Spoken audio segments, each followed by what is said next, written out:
Hi, it's Mary Beth Decker with sacredgrove.com, where people and pets heal and connect. I'm an intuitive animal communicator. And I just read my friend Debbie Tuttle's new book, Wealthy in the Woods. Now, I don't know if this is going to be, yes, you can read it. It's not backwards. Yay-hoo. So anyway, I love the book because it connected our well-being to nature, and that's part of the feeling of feeling wealthy and abundant, and how nice is that? And then I was able to connect it to what I do with animals and animal communication, so it was a win-win-win situation for me. So anyway, I got to tell you the story. When I was a kid, my dad used to tell us, and I'll quote, "Go outside and get the wind blown off you."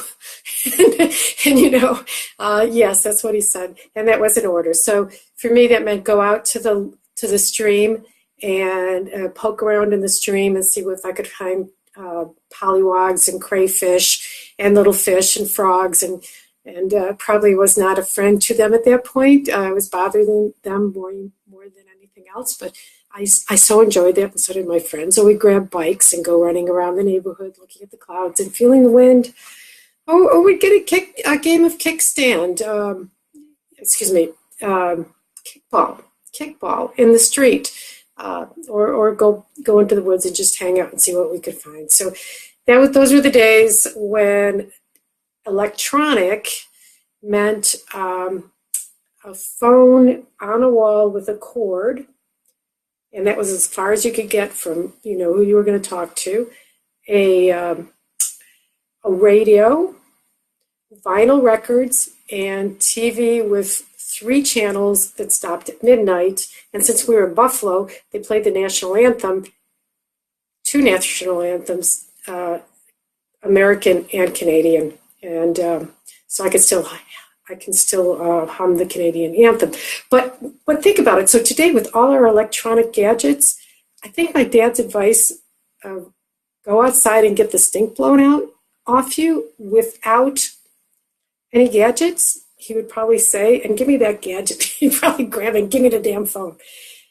It's probably very good advice for us. So when I read her book, I thought, oh my golly, she uses this term called, and I'm reading it so I get it right, ego psychologist. So he was saying, ecology and psychology, you feel better when you go outside and hang out in nature.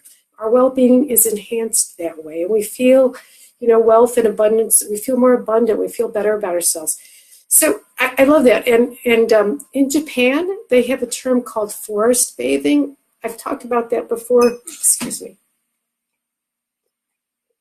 I think the forest rangers, the national parks people, came up with forest bathing because when you go outside and you're really present to nature, you feel good. It's almost like it's a moving meditation. You feel better. You feel more connected to the goodness of life and all that stuff.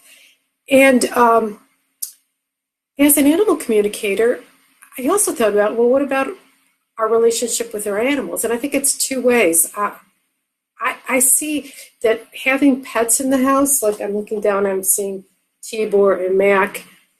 Looking down and seeing them, I connect to joy and a feeling of comfort because they're with me. They want to be with me. They love me, and I feel well-being. And that's kind of nature coming in up close and personal with us. And then when I take my dogs on a walk, oh my goodness, their well-being shoots up like 2,000% because they're sniffing and they're looking and they're interacting, all that good stuff. So nature works both ways for us and our pets. And then she also pointed something out that I hadn't thought about before. The use of essential oils is also a way of bringing nature into our house because essential oils are made from plants, and plants are the main ingredient, so to speak, of woods, of nature, right? When we think of nature, anyway, when we look out. So I started researching essential oils for our animals because that's my big interest is animals. And I came up with some ideas, like I use lavender on a neckerchief for Tibor because he doesn't like thunder and he doesn't love the 4th of July, as you can imagine, and that calms him down. And then I realized that our animals run around, they run around the house barefooted. So what I was using to clean the house made a difference. Like I should use some natural stuff, some safe stuff to clean the house. So I changed over to something with essential oils or, other natural based things. And then in the winter, I put this respiratory blend in my diffuser, and it helps all of us stay healthier lung-wise. So it's like my way of bringing nature into the house through my use of essential oils. So, I hope you'll check her book out. It's on Amazon. I loved the ideas in there. I love the ideas of, wealth, including our sense of well-being and how that's connected to our relationship with nature.